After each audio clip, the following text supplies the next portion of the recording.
Hi everyone, so welcome to Chic Innovator, and for this week we decided to do a new type of episode. Again, it's going to be just you and me talking, but it is the 4th of July. Kind of wanted to go back and think a little bit about what we are celebrating, why we are celebrating, why does this event even take place. So here in the United States, we celebrate the 4th of July. And what are we celebrating? Well, the colonists that were here decided they wanted independence from a tyrannical king in Britain.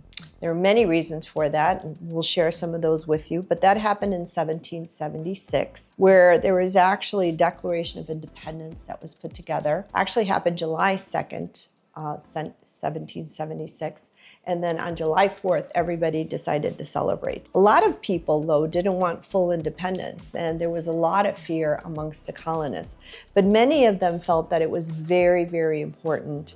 So what were the colonists looking for? They wanted freedom. And what was happening is they were being taxed without being represented. And so there were many protests that took place, like Stamp Act and the Tea Act, I think, which many of us learned about in school. And they were arguing that they should not be taxed by Parliament, especially because they were not benefiting from any of it here in what was the colonies. The British government increased control, gave less freedom to those that were here, which fueled a lot of resentment by individuals and a desire by the colonists here for greater autonomy. There were many limitations on trade, limited colonial economic opportunities, more and more limited all the time, and the British was becoming increasingly tyrannical. And the colonists felt that their liberties were at risk. You know, a lot of them decided that they were going to fight for their freedom. And they did. But first, there was a whole group of them that joined together. They were chosen committee and ended up writing the Constitution. It's kind of interesting if you think about it, 4th of July. A lot of the things that led to our independence are things that we're still talking about here today in the United States, now that we are the United States. Here at Chic Innovator, as many of you may or may not know, we love technology. I own a technology firm, AAR Tech. We love things that are innovative. We love things that are fashionable. As a lot of you know, I have something called Runway Latinx that I've been doing for many, many years. And so our team kind of put our heads together and try to come up with some things that from then to now have really caused revolutions here in the United States. You know, have revolutionized the way we do things, the way we look at things, especially in some of these areas that I just mentioned. So our team was brainstorming and we were trying to figure out what were some key individuals, inventors, or just revolutionaries, or things that happened from then to now that really changed the way we do many things, especially in the area of maybe technology or in the area of fashion. And so here are some names that we came up with, and we're gonna go more into them into this episode, and hopefully you stay with us and like them. So as a lot of you know, we also support Pivoting in Heels, a non-for-profit that empowers women. So we came up with some women as well, because I thought that was very important. So this episode will go in depth regarding some of these individuals I'm about to mention, but here are a few highlights. What's upcoming? Thomas Alva Edison. He invented the incandescent light bulb, revolutionized indoor lighting, and so much more. Marie Curie, pioneer radiology, physics, and chemistry. She was the first woman to win a Nobel Prize. Her work led to advancements in radiology and cancer research. Hedi Lamar, movie star and co-inventor of frequency hopping communication systems, which led to the groundwork for GPS, Wi-Fi, and Bluetooth. Then there was Madam C.J. Walker, who was the first woman self-made millionaire, the first black mogul. And she invented the world's first hair straightening formula. Talk about changing fashion with that. Elias Howe, inventor of sewing machine. Levi Strauss, guess what he invented? Denim jeans. And Walt Disney, innovation in animation, changed the face of entertainment. We're going to talk about all of them in this episode, and I can't wait to bring them to you. So here we go. You're watching Chic Innovator. Stay tuned for fascinating topics, fascinating people that have style and are innovative.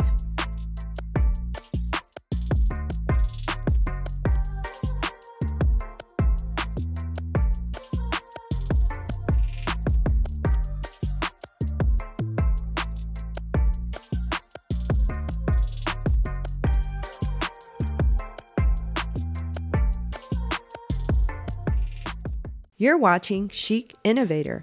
Make sure to like, comment, and subscribe. It's free. So Marie Curie and Hedi Lamar, they were both remarkable innovators whose groundbreaking work not only advanced science and technology, but also really highlighted the powerful contributions that so many women have made in the face of society and many of its barriers. Their legacies really have helped to shape modern America to what it is today. Let's start off with Hedi Lamar, born in Austria and later a U.S. citizen. Hedi Lamar was best known in her time as a Hollywood actor, but she was also a brilliant inventor. She was also considered at the time one of the most beautiful women. She was an innovator, and during World War II, Lamar co-invented a frequency hopping communication system with composer George Antheil. The innovation was designed to prevent enemy forces from jamming torpedo signals. Though not adopted at the time, the technology laid the groundwork for what now is wireless communication, including Wi-Fi, GPS, and Bluetooth. Think about it. So important to everything that we do now. Her invention was eventually recognized as a key part of the secure communication systems that are today vital to American military and civilian technologies. Think about it. She really challenged stereotypes, especially of that time. She was beautiful, intelligent, and she proved that those are not mutually exclusive. Next is Marie Curie. She was born in Poland, conducted much of her pioneering research in France, and her influence extended globally, including the United States. Innovator in science, Curie was the first woman to win a Nobel Prize and the only person to win Nobel Prizes in two different scientific fields, physics and chemistry. She discovered the radioactive elements polonium and radium, and her work led to the foundation for nuclear physics and medical radiation treatments. Think about that. What an impact it had on America. During World War I, Curie developed mobile X-ray units called Little Curies. And she trained American and European medical personnel in the use of those Little Curies, directly saving thousands and thousands of lives. She also toured the U.S. in 1921 to raise funds for her research, receiving widespread support and lots of admiration. Both Curie and Lamar broke through many, many barriers. They served as inspirations then and should serve as inspirations today, not only to women, but to all aspiring scientists and inventors. Their work has lasting impact in medicine, in physics, and communication technologies, fields essential to the growth of America and to the security of our United States. So thank you so much to the two of them. They are proof that innovation knows no gender and brilliance can emerge from anywhere. Even in places where society may say no to it, they are proof that yes, you can do it. And here's another inventor for you, Thomas Alva Edison. He's often called the father of the electric age. Edison didn't invent electricity necessarily, but he did revolutionize the way it was produced, delivered, and used in our everyday life. So as I mentioned, he didn't invent the light bulb, but he did create the first long-lasting, commercially practical version using a carbon filament. It burned for over 1,200 hours, the first time that this was ever done, making electrical lighting viable for all of us, for homes, for streets, and for businesses. He also was responsible for the first electrical power system in 1882. He opened it up, called Pearl Street Station in New York City, the first central power plant. It powered 400 lamps across 85 buildings. Think about it. During that period of time, it was like a miracle, a revolutionary step that introduced electricity to the urban world. Edison also created systems for power meters, fuses, switches, and sockets, which, if you think about it, it's what makes it so practical to use today.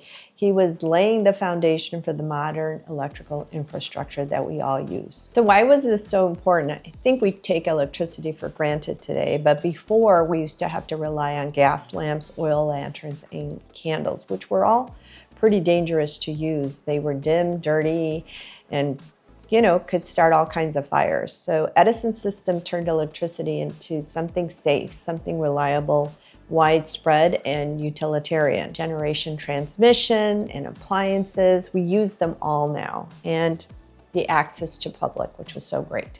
And in many ways, it did revolutionize business because factories could be run more efficiently for longer periods of time and much more safely. Electricity-powered machines and tools, leading to what was known as the Second Industrial Revolution. Yes, Thomas Alva Edison's work electrified the modern world. Literally, he turned a scientific curiosity into a life-changing ability and utility, laying the groundwork for every electrical technology that we use today.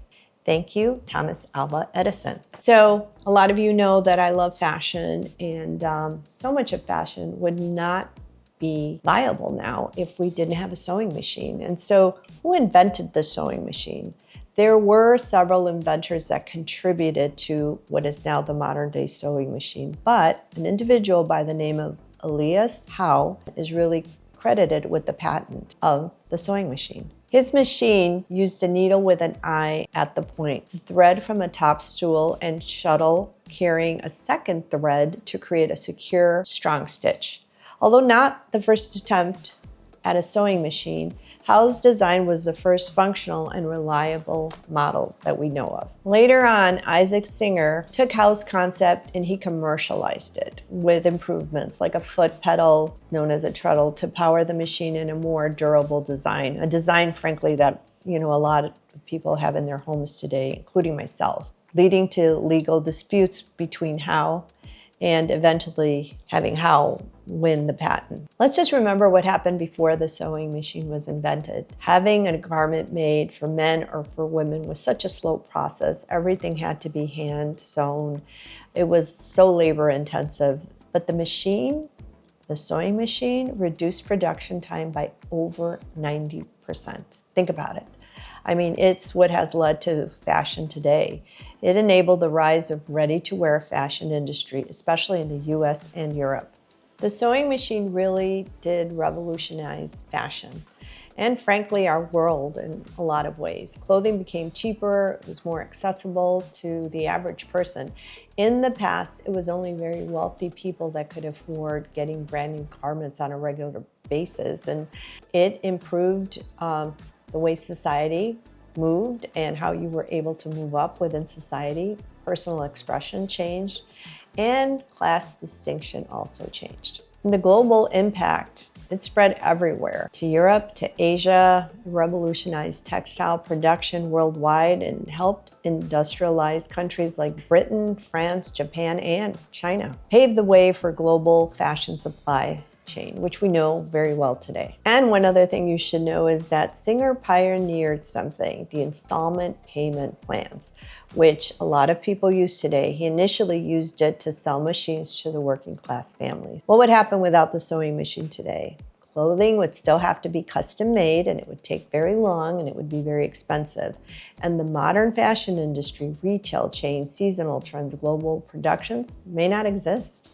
So here's a special thanks to Elias Howe and the efforts of Isaac Singer and so many others. What began as a tool to ease laborious tasks became a foundation of modern history and our culture. It didn't just change the way clothes were made. It helped shape America's economy, fashion identity, and places on the global market. So Levi is one of the most iconic and influential brands in the United States, still today and in American history, especially when it comes to fashion, innovation, cultural identity. Founded by Levi Strauss, a Bavarian immigrant during the California Gold Rush.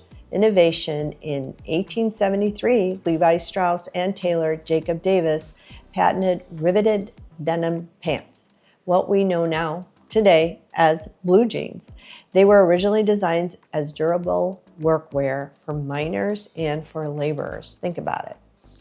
What a difference today makes. Over time, though, Levi's crossed boundaries. They were worn by cowboys, by mechanics, by farmers, and eventually by movie stars and musicians. As a matter of fact, by the mid-20th century, Levi's had evolved into a symbol of rebellion and freedom. For example, in the 1950s, James Dean and Marlon Brando wore jeans, and they became associated with youth rebellion. 1960s, 1970s were embraced by hippies and civil rights activists, jeans became a symbol of anti-establishment. 1980s and 1990s, Levi's were central to casual wear and culture, hip-hop, skate, and streetwear movements. Levi's really pioneered many innovations in fashion. Introduction of pre-shrunk denim, stonewashing techniques, and popularization of so many different cuts and styles. Advanced in sustainable production, including water-saving manufacturing technique and recycled denim. Yes, they've done a lot in that area. If you think about it, Levi's didn't really just make jeans, they helped invent them. They helped to define what we think of as American fashion: practical, democratic, and expressive. The brand's continued emphasis on innovation, sustainability, and social responsibility. And it keeps reinventing itself in the 21st century. In essence, Levi's jeans became a canvas for American life, from rugged work days to very fashionable events. The next individual, Madam C.J. Walker, she became the first self-made female millionaire in America. Yeah, she's African American, but was the first female millionaire in America. Think about that. It was huge. She really revolutionized what was thought of as an entrepreneur here in the United States. C.J. Walker didn't just improve existing products, she invented a whole new category tailored specifically for the African American woman. Her company produced affordable, effective products that celebrated Black identity and gave so many women new confidence. And talk about being innovative. She really revolutionized the way business was done. She trained and hired thousands of Black women as Walker agents, turning them into independent saleswomen, beauty professionals, and entrepreneurs.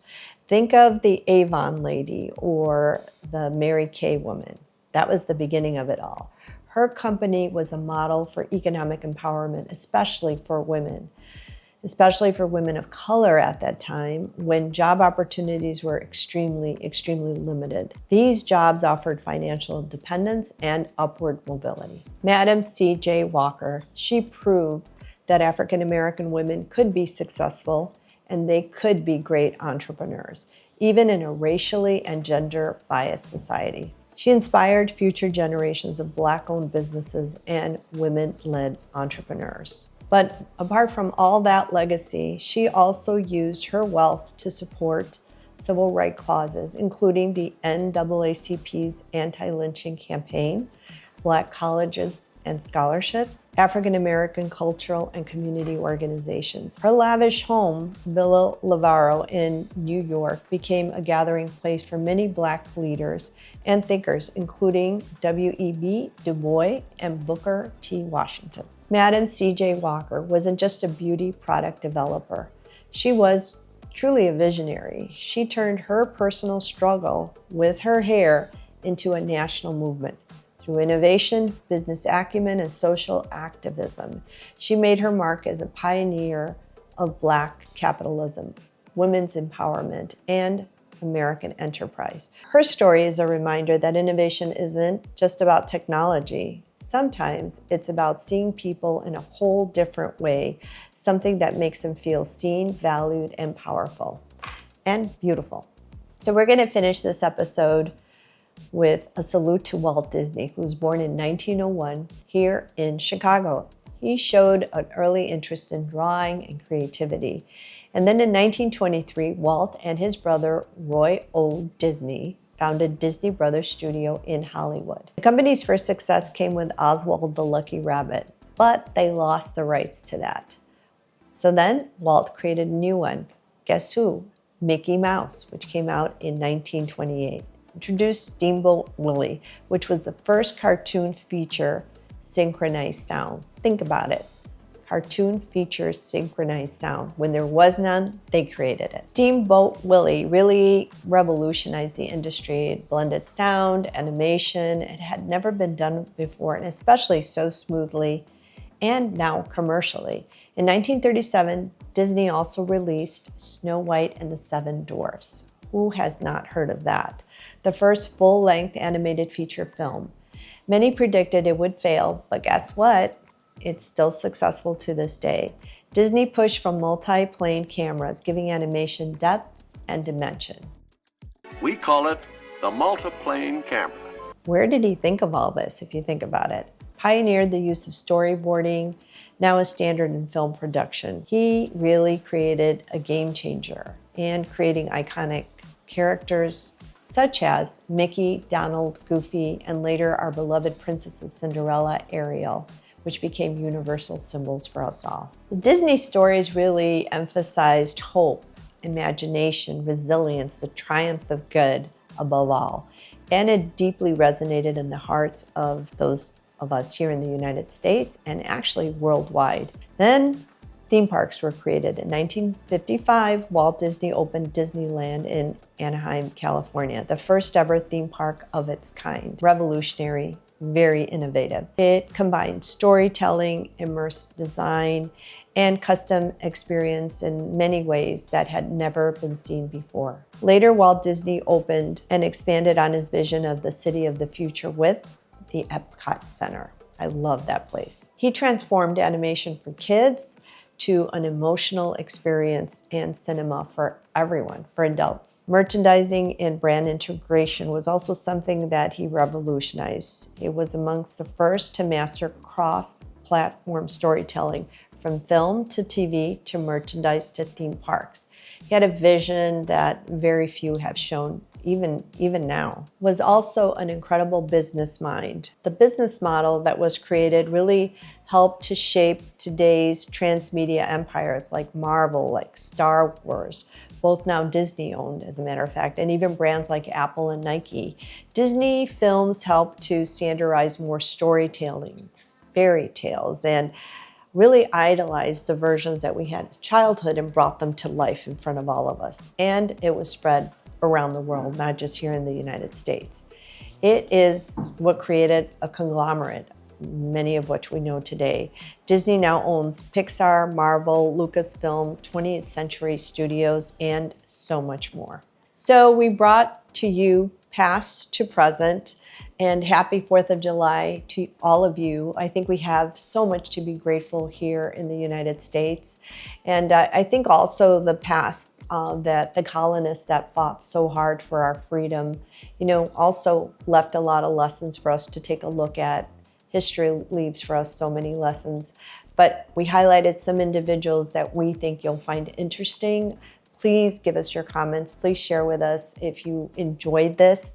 We wanted to make it a little bit different, a little bit unique. I think it's always important to highlight individuals that really transform our lives, and these are some of the individuals that have done that today. So happy 4th of July. Enjoy yourself and get innovative, get creative, because it's what changes lives.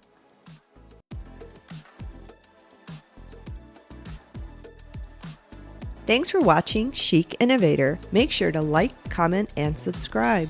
It's free.